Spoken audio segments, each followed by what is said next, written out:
Welcome to the Page Turnerz Podcast, where book lovers unite to celebrate the enchanting world of fiction. With your host, Paul A. Brooks. In each episode, we'll dive into the captivating realms of storytelling, exploring the pages that transport us to magical places and introduce us to unforgettable characters. In each episode, we'll embark on a creative expedition through the minds of seasoned and emerging writers to unravel the mysteries and unveil the passion that fuels their stories. Join us on this odyssey through the pages and pixels of imagination, where words become worlds and stories illuminate our lives. So, pour yourself a coffee and immerse yourself in discussions about writing, gripping plots, heroes and villains, and the sheer joy of escaping into a well-crafted story.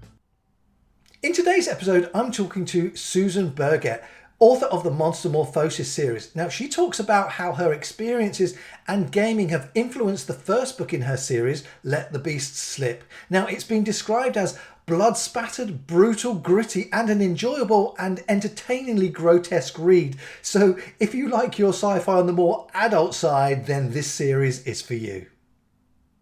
All right, hi Susie, welcome to the show. You're in Norway, that's right, isn't it? That's correct, yeah. Whereabouts in Norway are you? I'm in Oslo, which is the capital of Norway. Yeah. Nice. Yeah, really good. Okay, so, I've done a little bit of reading up about you in terms of what you've done. So I've got a list of things that you do. Yeah. So you're an editor, you're a copywriter, an English teacher, a translator, and of course you're the author of Let Slip the Beast. So that, you know, you've got a wide range of stuff going on, and of course that you write stuff for a gaming website as well, don't you? So you've got kind of a lot going on there, really. I'm sort of a jack of all trades.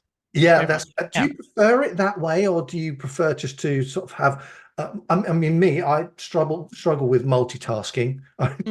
I'm a guy, so that's not unusual, but I really do struggle with multitasking. Do you prefer to have lots of different things going on sort of all the time? Not all the time. Like there are times when I just want to do nothing. Yeah. Which is sort of one of my favorite pastimes, really.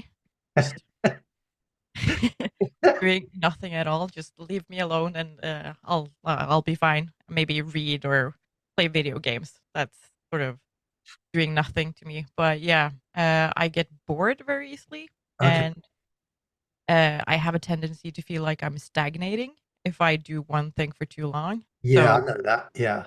I always have a lot of irons in the fire, as we say in Norway. Yeah. Sometimes to my detriment. I have been known to bite off a lot more than I can chew. Sure, but I mean, you've written extensively. I mean, so I think I read somewhere that you've written thousands of pieces of content, been published in 13 countries, including China. My goodness. So yeah, you're pretty out there doing all the stuff. Now, the book, Let Slip the Beasts, that's an adult sci-fi. Am I right in that? Yes. Yeah. Okay, but you've written some non-fiction as well, I think, haven't you? What have you written in terms of non-fiction stuff? I think it's just mostly like articles for video game websites. Okay. So nothing like nothing that's been published in like book form, but it's been published in like websites and stuff. And I've written some like short stories that have been published. Wow. Yeah, but other than that, it's mostly like video game stuff. Okay, well, we're going to talk about that in a moment. So let me ask you, do you prefer to write, because even you're writing about video games, that still for me falls into the realms of kind of fiction stuff, because you're narrating on something fictitious potentially, I would say.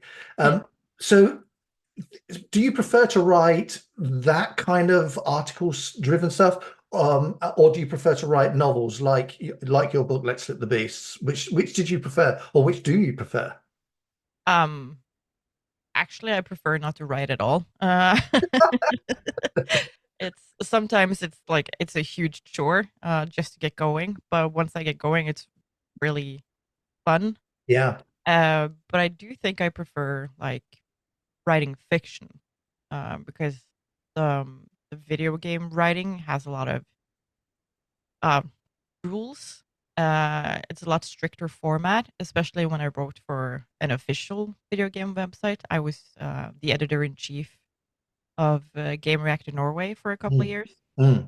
which is one of the biggest video game websites in Norway, and also in the UK and in Europe in general. Yeah, So there's just a lot of stuff you have to remember to put in your article or review.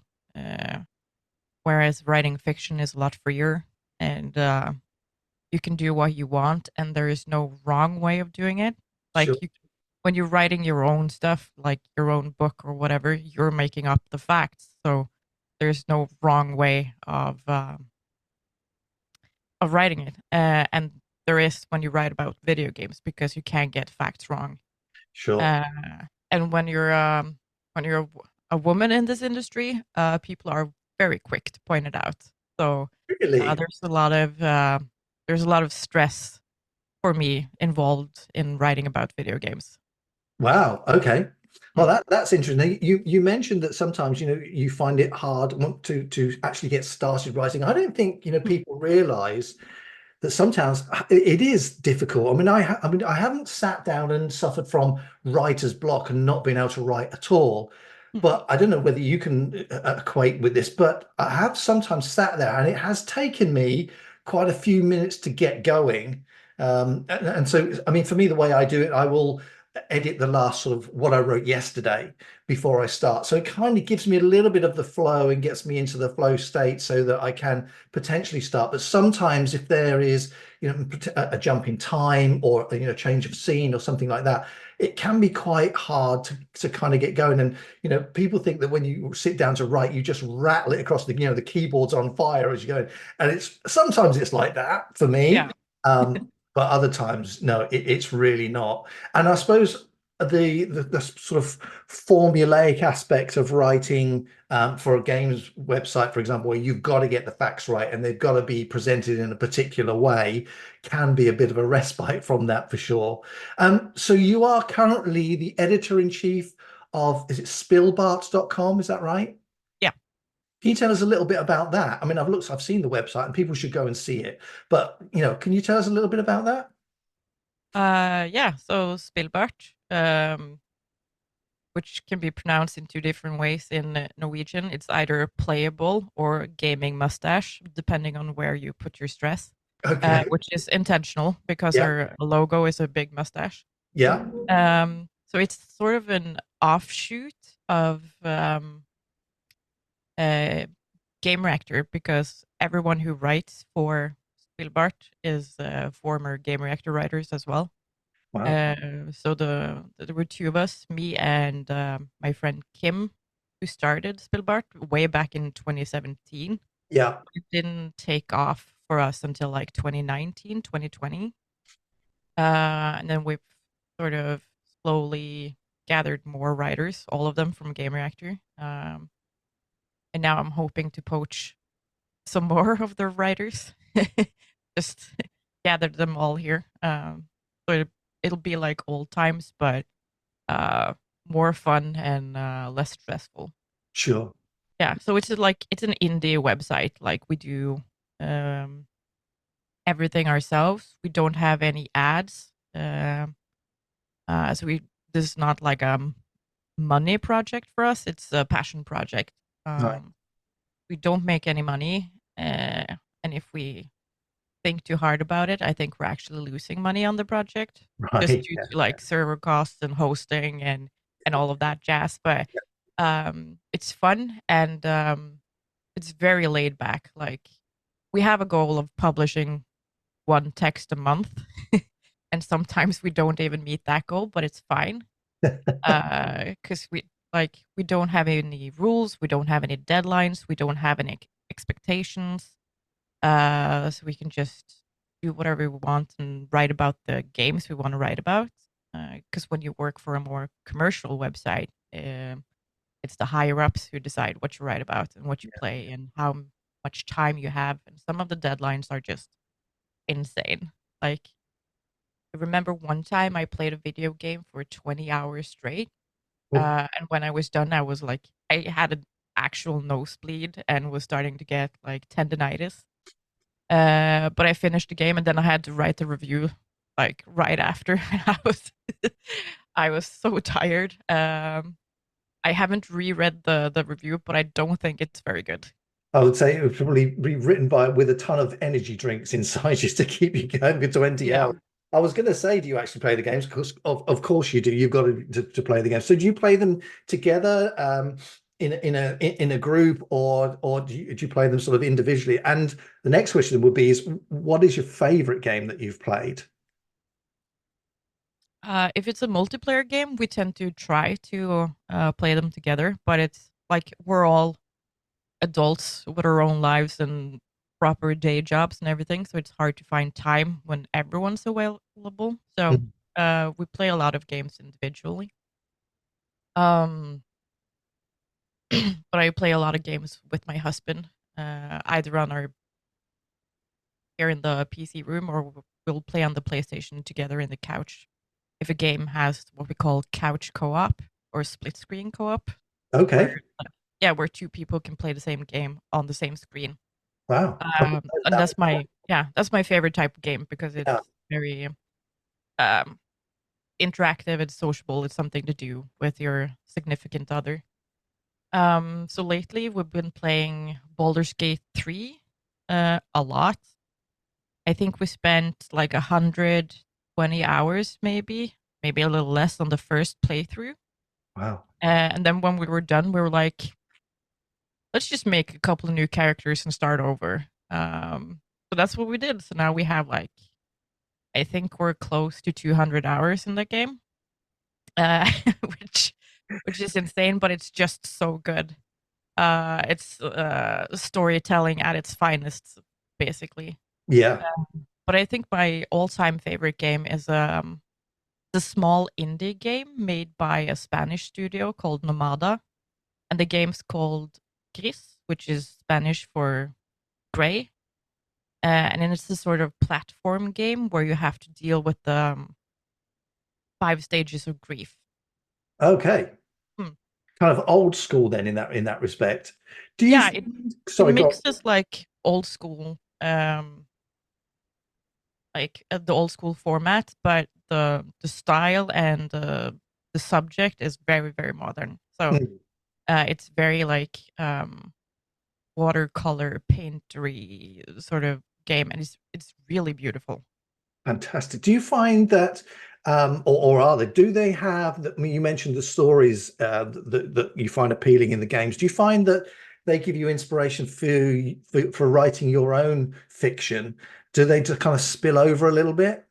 Yeah, definitely. Like um, a lot of the things in Let's Slip the Beast is inspired by not necessarily like specific video games, but like an amalgamation of different video games. So it's a lot of the game I refer to the most when I describe the book is Resident Evil, but Uh-huh. Yeah. that's also because I love the movies. Um, and they're terrible. They're not good at all. But I'll watch anything if it has Mila Jovovich in it. Yeah. Um, and she's in 7 movies, Resident Evil movies, and I've watched all of them. Uh, I even bought like a collector's edition of the movies when I was in Japan. But in Japan, Resident Evil is called Biohazard. okay. Yeah. So we were in this nerd store in Akihabara, and I found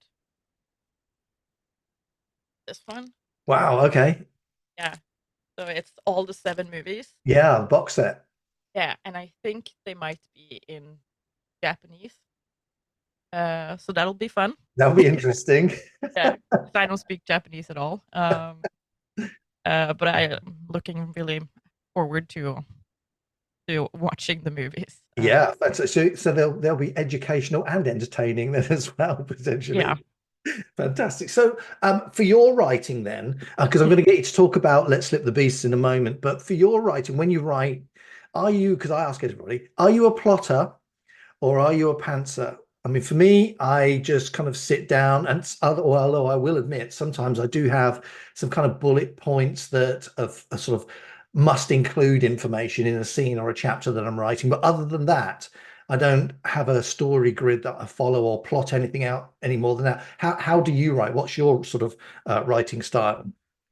Oh, I'm definitely a pantser. Like I have no plans at all. Which is part of what makes writing difficult, Yeah. especially when I sit down to like start something because I'll be like, where even am I and where's the story going now? Because Yeah. I'm like uh sort of flying blind at the moment because I've outwritten the very few notes that I have. I'm like, I don't know what's happening. Let's just see where this goes. So there's a lot of I'll write a couple of like paragraphs and then I'll have to stop to sort of think um where the story is supposed to head. Like I'll be, okay, what happens if I go like this route? And I'll Okay. think forward and see what happens, and then I'll be like, no, no, that's not quite right. What if I go this way instead and do this? And then I'll have to like sort of think a lot before I can write anything else. So it's very time consuming. So I do a lot of uh, the plotting after after Okay. I've written the first like draft, because the Yeah. first draft is just like here's a rough skeleton, and then you go back and you put on the meat and the muscle and the tendons and Sure. everything that holds it together. Yeah. Um, but I think um, when I sit down to write and when I write a first draft, I just have to write it. Like it doesn't have to be good. It just have to like be. Yes. Yeah. I know exactly what you're talking about. Yeah, Mm. exactly. And I think that's why, for me, I I write and then I'll edit what I've written the previous day. I mean, it's not a huge amount of time, sort of 24 hours to reread what you've written previously, but I do find that it helps me to get the next bit down. And like you said, often, there are gaps in there that need to be filled or rewriting that needs to be done during the next draft. How many Mm. drafts do you write? Because some people that I've spoken to and seen, they've got 3, 4, 5, 6 drafts going on. Do you have a kind of do you say, right, that's it now, it's a maximum amount? Because for me, I think, when I look at um, writing, it's an art form, Mm. and it's like, well, when do you finish? When is it good enough? And we as writers and even artists of any kind, painters, you can tweak it and add little bits and take it away ad infinitum. So at what point do you decide that enough is enough and that's good enough? That's where I want it to be. How do you know? Well, that's a Um, question. That's a yeah, tough. that's a tough one. And Yeah. I don't think I do know. Like even now, when Let's Sleep the Beast has been out for 6 months, I'm still like, I should have added this, or I should have written it like that, or I should have done this because I kind of needed that for the next thing. And then I'm like, dang it, I should have spent more time. But it helped a lot having an editor on my team who was like, okay, you're you're done. Yeah. Yeah. uh, Yeah. it's Yeah. done now. We're sending it off to like copy editing and proofreading, and you can't make any more changes now. And I was like, That's it. You're done. yeah, yeah, Yeah, yeah, the decision's made for you in that respect. But that's yeah. good. And again, this is the other thing that people don't appreciate or often don't realize, when you're reading, is that the book goes through 3 or 4 different edits, developmental copy, proofreading, all of that sort of stuff has to be done to Mm. produce a product that is often readable. When you think back to your first draft and you reread it and have a look at it, you think, my goodness, there's no way that anybody would want to read that. So and then there's a period of time. How long does it take you to write a book? So let's say Let's Let the Beast has gone from in your head to the first draft to the release. How long was that in terms of time? Oh God. Um, if I go back to the very first draft, it's been like years. Uh, Probably more than 10, Wow. because I'm Yeah. a procrastinator, and I've been like writing here and there, but then I've put it aside and been like, nah, nah, nah, nobody's never gonna read this. I'm wasting my time. And then I had this sort of moment of I'm not sure what to call it, but spite is probably a good word for it. Because some of my former classmates were published, and I was like, you know what? If they can do it, so can Can I. I? Yeah, it's getting out uh, there. Yeah. yeah. Publish and be Uh, damned. Isn't that what they say? yeah. So I think when I actually sat down to write for real, I think I took me like a year to have like a serviceable draft. Right. And then I spent a year just querying. Querying?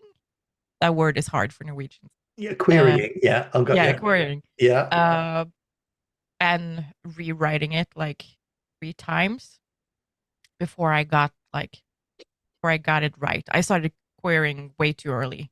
Hmm. So that's an important lesson I've learned for my next project.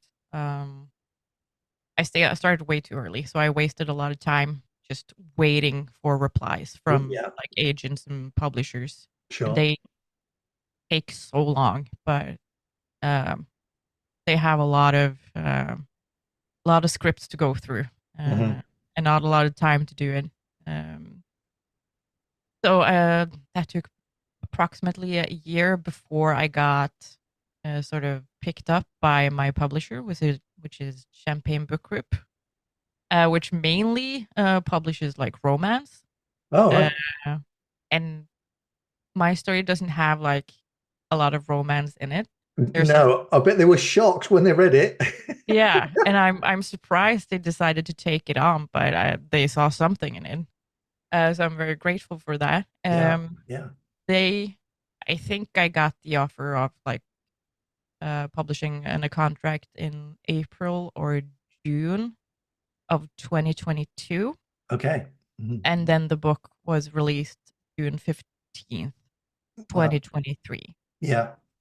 So it took about a year uh, in sort of the publishing mill for it to get out, but a lot of that was just waiting for other people to do their jobs. Yeah. And a lot of the editors who work at Champagne Book Group have like multiple projects going at once. So there's always you're always in a queue or a line or just waiting for stuff. So the book went through. First, I had to self-edit it before I could send it to my editor. And Sure. Champagne Book Group provides you with like an 11-page list of things you have to like go through and look out for. So I So spent, nice of them to do that. So nice of yeah, them. Only 11 pages. yeah. And there's so much stuff like you don't even think about. Yeah. Like the hardest thing that I had to wrap my mind around was their definition of um, independent body parts. Okay. So that would be when body parts move like independently of the person uh, owning the body parts. So I couldn't write like his hand traveled to the small of her back or something like that, because that's an independent body part just doing stuff on its own. It had to be he put his hand um, on the small of her back. So there had to be like agency and the body parts had to be connected. But I feel like semantically, there's a huge difference between his hand sort of traveled and he put. Like Yeah. there's intent Yeah. behind the last one. And so we had some discussion regarding that, because I feel like if you're doing things subconsciously, like fidgeting or like tapping your legs or whatever, it feels weird to say that the person doing the stuff is doing the stuff because they don't know they're doing it. Like, Sure. yeah. So I had a hard time just sort of figuring out how to circumvent that particular rule because it didn't really gel with my writing style. Um, and then there was just like a bunch of stuff I've never even thought about. Uh, And even though I spent 2 weeks going through that list, I still had to do some final uh, edits that I'd gotten through, like after my editor had been through the script. So I first did a self edit, and then I sent it to my editor, Debbie, and then she went through the whole thing and sent it back to me with comments and changes and everything that I had to go through. And that's um sort of mortifying to have someone pick your little baby apart, because Yeah, you have to have a thick skin. yeah, to me Yeah, that baby is perfect, but to somebody yeah, else it's like, what even is this? yeah. Is it a human? Is it some sort of pig hybrid? Yeah. So I went through her comments and then I sent it back, and I got it back a second time. And then she had a look through the changes I made the second time, and then she sent it off to copy edits. Then I got it back from copy edits, had to go through those and also edit a lot of other stuff that I sort of missed going through the 11-page list. And then it was sent to a proofreader, and then it was sent back to me again for a final read through. So I would go through the script with like a fine-toothed comb, looking for misspellings that someone might have missed, like in Yeah, all those instances. yeah. Um, so yeah, that took me like a day or two just really combing through. And then even now, when it's published and it's gone through all those instances and all those people, there are still mistakes in it. You still find it. Yeah. Yeah. And it sort of, yeah, it bums me out when people point them out, because I was like, I was so thorough. And I was so sure that I was going to be the one to publish a completely clean, Perfect. perfect work. Yeah. Yeah. But no. Yeah, I think, but sometimes, little things like that. I mean, as long as they're not ridiculous things that ruin the story, or, the sentence doesn't make any sense. Sometimes Yeah. those little things, I think, add to the story. Those little nuances, those little changes, you can feel the writer's emotion coming out sometimes when things like that appear. And I don't think that's a bad thing. And I honestly don't think that unless they're ridiculous mistakes, readers don't notice them. Readers tend to, for me, I think readers get lost in the plot. They want to get to know the characters. They want to feel the characters. They want to, help them along on the journey and the story. So little things like that. I think sometimes you can edit to the nth degree and it would never be perfect. But Yeah. Most people don't know. They genuinely don't, and that's fine. So when you're writing, when you're sitting down to write, do you have a word count in mind, or do you write in sprints, or do you write for a period of time? What's your routine when you sit to write? It sort of differs from time to time. Like, I'll sit down for a specific period of time. Like if my husband is off to do his karate training, I'll be like, okay, now I have 2 hours to myself. I'm gonna spend those 2 hours writing, but then I spend like 1 hour writing and then 1 hour being distracted by social media and stuff like that. Oh, I get yes. like an Yeah. hour in Yeah. maybe of your The writing curse. time. Yeah. And then sometimes I'll be like, okay, I have a specific goal. I'm gonna try to reach that, and if I go above it, that's even better. So it's sort of dependent on mood and time of day and just what I'm doing before or after. Sure. Hmm. So I Do have to you be do in you sort of listen to music? yeah. You do. And the reason I ask is because you've got a playlist on Spotify, haven't you? What's called the Sad Zone. Hmm. And was that something that you put together to help you write, or is that just sort of a selection of your favorite songs? I mean, I have YouTube running, and there I have just a playlist that I've made up that goes on, and I suppose like you, it kind of depends on what I'm writing. If I'm writing a dark scene, it tends to be sort of heavier rock music. If it's a lighter scene, I'll find music that is kind of fitting for that particular scene. So your playlist, is it the sort of playlist that encompasses sort of every mood that you go through? Um, yeah, like the sad zone is just for me personally when I either am feeling sad or like have this urge to feel sad.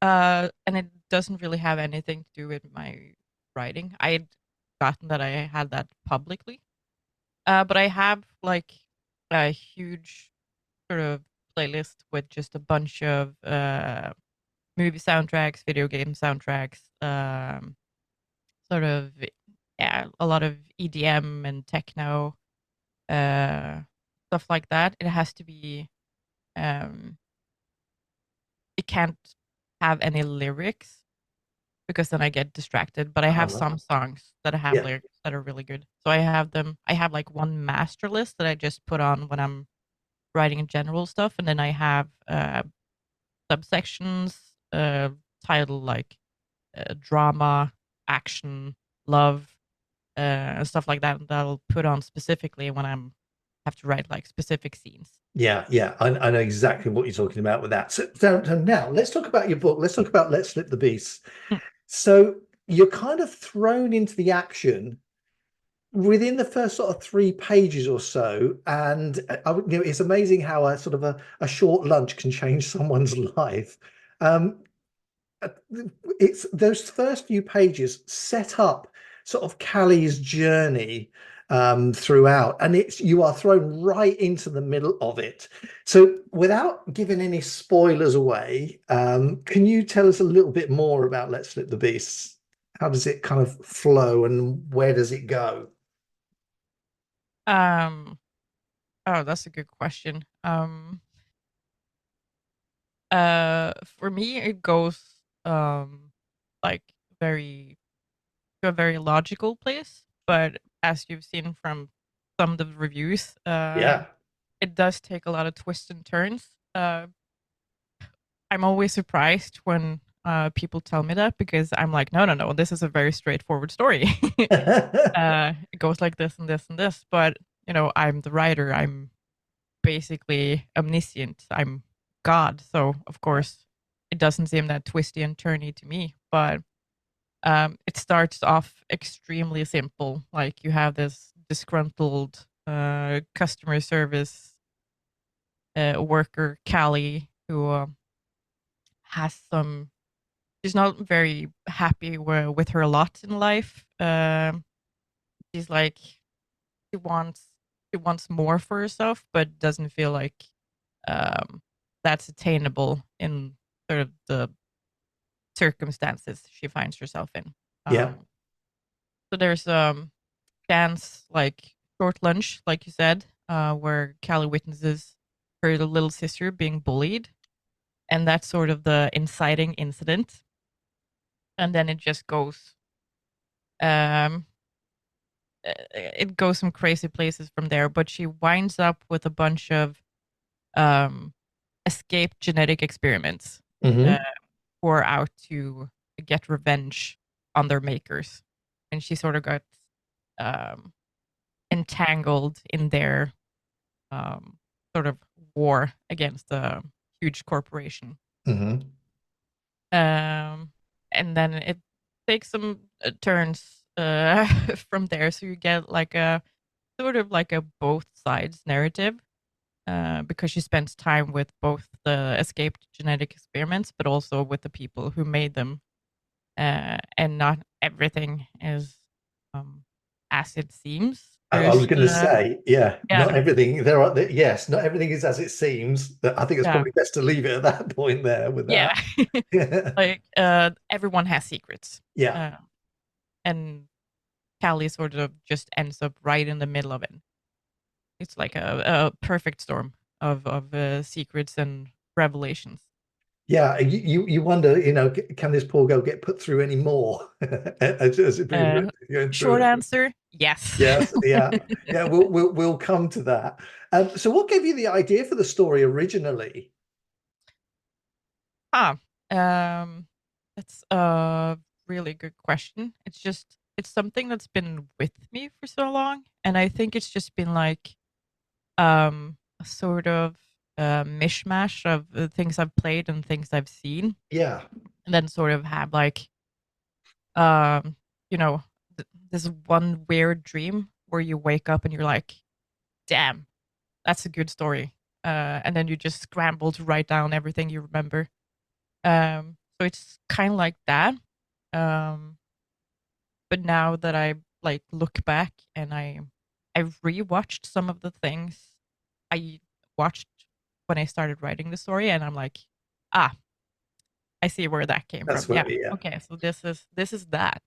So there's a lot of X-Men in there. There's a lot of like Aeon Flux and Underworld, Resident Evil. I'm mentioned Ginger Snaps, Orphan Black. Like, um, as long as it has like tragic characters and kick-ass women and just good versus evil Yeah. uh, with a lot of like melodrama and some romance. Yeah, that's where I get my inspiration from. Sure. Tell us about some of the other characters. So Callie, how old is she in your because you've got some illustrations. Are they on your website? I think did you do those yourself, or did you have an artist design them? Yeah, no, I did those myself. Wow. So Callie is how you see her Yeah. in your head. Tell us a little bit about the other characters like Leon and Shrike and Thresher. Thresher's the soldier, isn't he? So Mm. uh, are they, where did they come from, and are they sort of how you see them, or have you had to adapt so that instead of what's in your head? Because sometimes I think, when you've got an idea of what a character looks like, it doesn't always translate necessarily into a really good image for other people, because sometimes you think you give them too much information in that respect. But the illustrations that you've got for the other characters, um, can you tell us a little bit about those? Tell us a little bit about Leon first of all. Yeah, so Leon is like the leader of the escape genetic experiments. Mhm.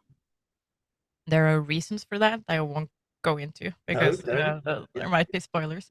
But he's like a very brooding type.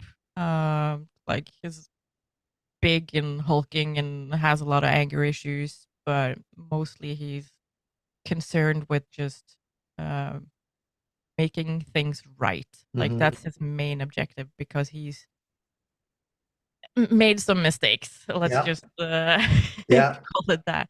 And he has a lot of he has a lot to atone for, and probably more than he realizes. Um, so he's the leader type. He's like very troubled and brooding is probably the best word for him. Yeah. Shrike is a really cool character. I like her a lot. Um, she's sort of Leon's right hand. Yeah. Like she's the person he trusts the most out of all the people in his little ragtag crew. Followed closely by his sister Buck, and then Thresher, which is sort of his left hand man. Sort Yeah. of, Yeah. he's the one who does most of the dirty work that needs to be done to keep the experiment safe. Wow. So would you say then that, I suppose, Shrike is the kind of his Leon's moral compass? She kind of um, keeps him on the straight and narrow, so to speak. Yeah, she tries to. She Uh, tries to, yeah. yeah, she tries to keep him focused and on the right path because he has a tendency to get caught up in stuff, and he has a lot on his plate and a lot of uh, on his shoulders, so to speak. And he needs someone to help carry that burden, and she does so in a very specific way. But uh, with most of the other characters, she has her own secrets, and they eventually come back to bite her pretty hard later in the story. Yeah, sure. I mean, it's people, from what I've read, people love the character development. They love to follow their journeys. But I've got some quotes here that I'm going to read for you from some of the reviews. So this has been described as a blood-spattered, merciless delight. Wow, that's a good one. Brutal sci-fi, a thrilling read for all fans of gritty sci-fi, and an enjoyable and entertainingly grotesque read. So this isn't written for 10-year-olds, is it? This is did you have it when you were writing it, did you write it specifically for the adults, really? or did it kind of develop? Because sometimes I think, some of the scenes that I've written, I thought, yeah, this is fine for kids. And then all of a sudden, being a pantser like you, it's taken this really dark turn. Mm. And all of a sudden you think, oh, I wouldn't want my daughter to read that, so did you set out to write it like that, or did it kind of evolve into it? I feel like it sort of evolved into it. Yeah. It's a lot more adult and darker now than when it first started out. But when I first started out, like I mentioned, years and years ago, the characters were younger. It had a sort of more juvenile feel to it. But as I've grown older, so have the characters. So Yeah, yeah, and the content, basically. Yeah, so it's not for kids at all. sure. Do you And find it's it not, easy to write that way? yeah, because I don't want to sort of restrain myself when it comes to what I write. I just want to go ham, basically, and I feel like the book is bonkers in a lot of ways. Yeah, Uh, yeah. yeah, and I don't want to like sort of have to consider what would be age appropriate for like young adult audiences or whatever. So I'm writing for adults who like the same kind of stuff that I do, so Mhm, they mhm. won't be too put off by all the violence because there is a lot of it. There's a lot, yeah. But yeah, so it's definitely adult, but it's grown adulter Yeah, over the years. Yeah. but I think you write what you like, and I think you Mm. write what's in you, and if that is there, then that's what has to come out. So this is the first of the Monstermorphosis series, so I'm assuming it's going to be a series. So is Yeah. it going to be a trilogy? Is it going to be a series of more than three books? What's kind of next? And have you started book two? Um, so far I think it's gonna be a trilogy, but since I'm a pantser, it might grow bigger than that. Yeah, yeah. Um, so I'm not quite sure. Like I have three books.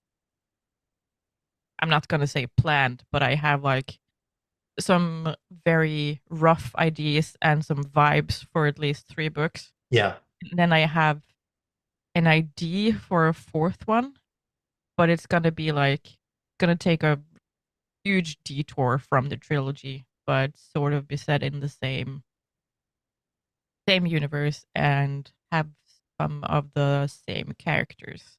sure. But you're gonna meet them in like totally different circumstances. Um, yeah, I don't think I'm gonna say anything more about the fourth book because it's gonna be, um, yeah, the whole book is gonna be like one huge twist. I think. Wow. Well, that's something that we'll certainly be looking forward to. But I Yeah. think it's, it's quite, as a pantser, it's quite logical for there to be. I mean, mine is a trilogy, but they're like you. There are offshoots, if you like, kind of books in between potentially that you could have, and then of course the characters kind of go off and do their own thing as well. Mm. So there's an awful lot that can happen after the trilogy is written. I think that's good. So we will certainly look forward to all of those. Have you got a timeline for the second one to come out? I'm sort of, I think maybe 2/3 done with the first draft. Okay, Uh, but since I've learned so much from the first book, it's mm, hopefully not going to take as long this time. sure. So I'm hoping for a release like next year. My goal now is to finish the first draft by the end of April, and then I'm gonna leave it for like a little while just to let the whole thing like percolate, and then I'm gonna send it out to readers, and then have feedback, and then just edit however much I feel like it needs editing, and then hopefully send it into my publisher, and then hopefully they'll like it. Yeah, no, of Yeah. course. Well, that feedback from readers is so important, isn't it? Because they get to tell you all the things that they think are good, things that they feel could be changed, improved, and then you can either take that advice or not before you then move it on into your publisher. So, readers like that are so important. I've got a group of them myself. So, scientists and amongst them, people who are experts in their field that are part of the story as well. But I think that's absolutely vital that you've got those. So we can say then, are we looking at the end of this year or maybe the beginning of next year before book 2 comes out, when you consider all of the publisher editing that needs to be done? Yeah, I will probably, I think more likely summer 2025. Okay. Yeah, if it like the publishing cycle takes as long this time as it did previous time, so probably summer 2025. But in between that, I'll hopefully have like a physical release of the first book, because it's currently digital only. But Mhm. I'm waiting for a paperback edition, which I'm really looking forward to, and a lot of other people are looking forward to as well. Yeah, it is nice when you've got your own book in your hand. That is Mm. definitely when you're unraveling. Mine's a bit over there behind me, but it's nice to have that. Um, Yeah. okay, so it's just available on ebook at the moment. It's quite wide, I think, isn't it? Where can people get it from? You can get it from Amazon, obviously, Mhm. Barnes and Noble, Kobo, Smashwords, couple of other places that I can't like remember at the top of my head. Apple Books, um, Google Books, Okay, if wow, that's the thing. yeah. Yeah.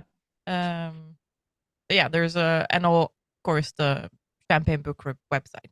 Yeah, that's Yeah. fantastic. That's really good. Well, Mm. listen, Susie, thank you. Let's leave it there for today. But you must tell us when book 2 is going to be coming out, because we're going to want to get you back on and have a chat more about that. Are you enjoying writing? Before you go there, let me ask you, are you enjoying writing? Do you find this second book easier to write? I mean, now you've said that you've learned quite so much about the process, but Yeah. instead of writing the book itself, are you finding it more enjoyable?